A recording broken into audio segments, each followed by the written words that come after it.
As Unitarian Universalists, we can be proud of our denomination's long history of embracing sexuality in all its forms. But despite our denomination's sex-positive posture, many of us, myself included, struggle with the paradox of sex and spirituality. We ask ourselves questions like, when is sex holy? Or, is it wrong to have this urge I'm having? Or, how will I find my heart's true desire? I think at heart, these are theological questions. This past January, I was taking classes at Meadville Lombard Theological School in Chicago, where I'm a second-year student. I invited some Unitarian Universalist seminarians to talk to me about their theology of sexuality. 4 brave souls stepped forward, and here's some of what they had to say. So I grew up in the UU Church, and I feel so lucky to have done so because I grew up with an idea that my body, that sexuality, that physical interaction with others was not only an accepted but a celebrated and integrated part of who I was as a spiritual person. Interesting topic. I don't think of myself as having a theology of sexuality. I do feel that I have an implicit set of assumptions that could be formed into a theology if someone wanted to help me do that. In the bigger picture, my most deeply held Unitarian Universalist value is that first principle of the inherent worth and dignity of every person. And that really, for me, just feeds into, in terms of sexuality, the idea that I can ask for what I need, I can say no to what's not right for me. Those things can change, and I own that. Well, right off the bat, I think about the binaries that we get caught up in, like male and female, and gay and straight, and top and bottom. And I think about how I just don't believe that God deals in binaries. I don't think God makes binaries. It wasn't just about sex. It was about covenant and how we build relationships with the people who matter to us. So, being a Unitarian, I feel like part of the responsibility of being Unitarian is because that there's a responsibility to not only fight the homophobia that I might have grown up with, but also to determine for myself what is my gender preference in sexuality and the like. But it also translates into how I view other people, and whether it's gender roles or sexuality.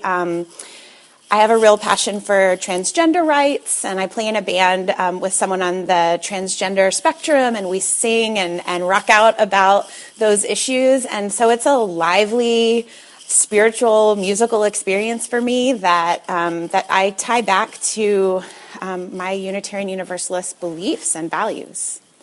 I think God makes spectrums, but they're not even really spectrums. It's really a circle. God makes a cycle or an entire palette, but people decide that certain things are opposites, and then that pass that down to us. And affirmed who we are as people with the right to choose who we love, how we love them, how we physically interact with each other. Everything from handshakes to hugs to kissing.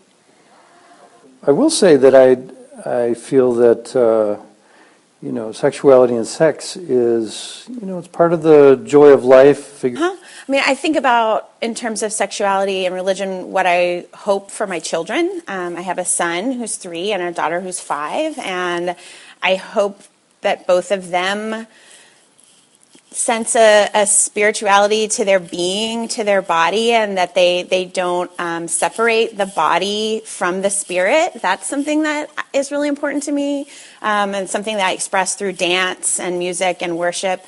And I used to believe in that until one day I heard somebody. I had always believed that the opposite of love was hate, But one day somebody said to me, no, the opposite of love is indifference, because in both hate and love you have an investment, but in indifference you have no. And then I realized, oh, so these opposites are actually arbitrary. So when we build our interactions together, when we build covenant together, it's not just about our thoughts or our words, it's about every piece of who we are, and that includes our physical selves. For me, sexuality and teaching about sexuality is an integral part of how we form a church community that is truly a beloved community. Just making sure if you have kids, that they understand, they learn well and safely and without shame. I have two daughters. The idea that either of them would experience shame for either orientation or for responsible pleasure is really abhorrent. So You get into this good and bad arbitrary thinking, and then you start to believe that there's a list of right and wrong things that is hard and fast from the beginning of time, and that gets you into the kind of thinking where you think there's things you're not supposed to do. But I know in my heart that God does not have a list of acceptable sex practices. I love how the ideas you just heard show some of the great diversity of thought with our denomination, but also have a common thread, this underlying value of compassion for each other and for ourselves. I pray that you can find a theology of sexuality that allows you to bring your whole self to your relationship, and better yet, brings you some good loving. Amen, and blessed be.